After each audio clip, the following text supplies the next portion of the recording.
हिंदी की स्थिति अथवा राष्ट्रभाषा हिंदी। किसी भी स्वतंत्र राष्ट्र की अपनी एक भाषा होती है जो उसका गौरव होती है। इसी भाषा को उसकी राष्ट्रभाषा के नाम से भी जाना जाता है।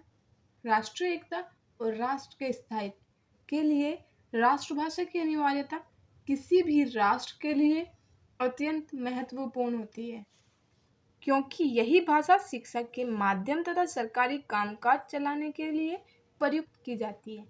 स्वतंत्रता प्राप्ति से पूर्व कांग्रेस ने यह निर्णय लिया था कि स्वतंत्र भारत की राजभाषा हिंदी होगी। स्वतंत्र भारत की संविधान सभा ने 14 सितंबर 1949 को ही हिंदी भाषा को भारत संघ की राजभाषा के रूप में मान्यता दे दी थी। किसी भी भाषा को राष्ट्रभाषा बनाने के लिए उसमें सर्वव्यापकता, प्रचुर साहित्य रचना, बनावट की दृष्टि से सरलता और वैज्ञानिकता, सब प्रकार के भावों को प्रकट करने का सामर्थ्य आदि गुण होने अनिवार्य होते हैं। ये सभी गुण हिंदी भाषा में हैं। आज भी हिंदी भाषा देश के कोने कोने में बोली जाती है।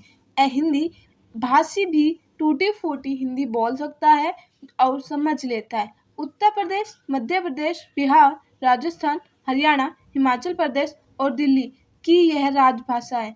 पंजाब, गुजरात, महाराष्ट्र और अंडमान निकोबार में इसे द्वितीय भाषा का दर्जा किया गया। शेष प्रांतों में यदि कोई भाषा संपर्क भाषा के रूप में प्रयोग की जा सकती है तो वह हिंदी ही हो सकती है। परंतु यह हमारे देश का दुर्भाग्य है कि स्वतंत्रता प्राप्ति से पूर्व इस भाषा को राष्ट्रभाषा के रूप में मान लिया गया था। उसे स्वतंत्रता प्राप्ति के पश्चात वह दर्जा तो दे दिया गया, परंतु आज वह केवल नाम ही राष्ट्रभाषा बनकर रह गई है। विश्व के अनेक विश्वविद्यालयों में हिंदी का पठन पाठन हो रहा है, परंतु अपने ही देश में अपनी राष्ट्रभाषा को तिरस्कृत होना पड़ रहा है।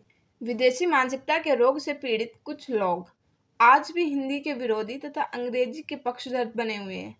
ऐसे व्यक्ति जो हिंदी बोलना जानते हैं वे भी अंग्रेजी में बोलकर अपने मिथ्याभिमान का प्रदर्शन करते हैं, चाहे वे सरकार के लोग हो या आम आदमी। यद्यपि ये सरकारी विभागों की ओर से यह प्रचारित किया जाता है कि अपना कामकाज हिंदी में कीजिए, परंतु जब उन्हें हिंदी में कोई पत्र लिखा जाता है तो उसका उत्तर अंग्रेजी में ही मिलता है। अन्य देशों के प्रधानमंत्री या राष्ट्रपति जहां भी जाते हैं अपनी भाषा में ही बोलते हैं, परंतु हमारे देश के राजनीतिज्ञ अन्य देशों को छोड़िए अपने ही देश में अंग्रेजी में बोलकर उन्हें अहम की तुष्टि करते हैं।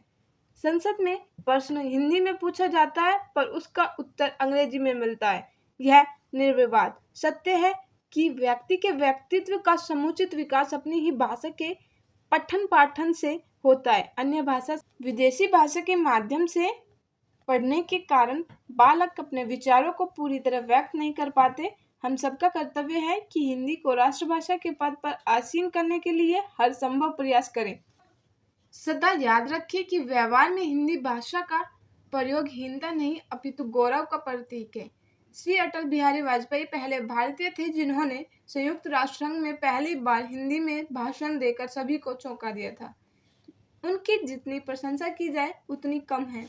ऐसे लोग जो अपनी संकीर्ण पृथकतावादी भावनाओं का प्रदर्शन करके हिंदी का विरोध करते हैं उन्हें भी अपने दृष्टिकोण में परिवर्तन करना चाहिए तथा राष्ट्रीय सम्मान के लिए संकुचित मनोवृत्ति का परित्याग कर हिंदी को अपनाना चाहिए। उन्हें भारतेंदु हरिश्चंद्र का यह कथन याद रखना चाहिए, निज भाषा उन्नति अहे सब उन्नति को मूल, बिनु निज भाषा ज्ञान के मिटे न ही को सूल।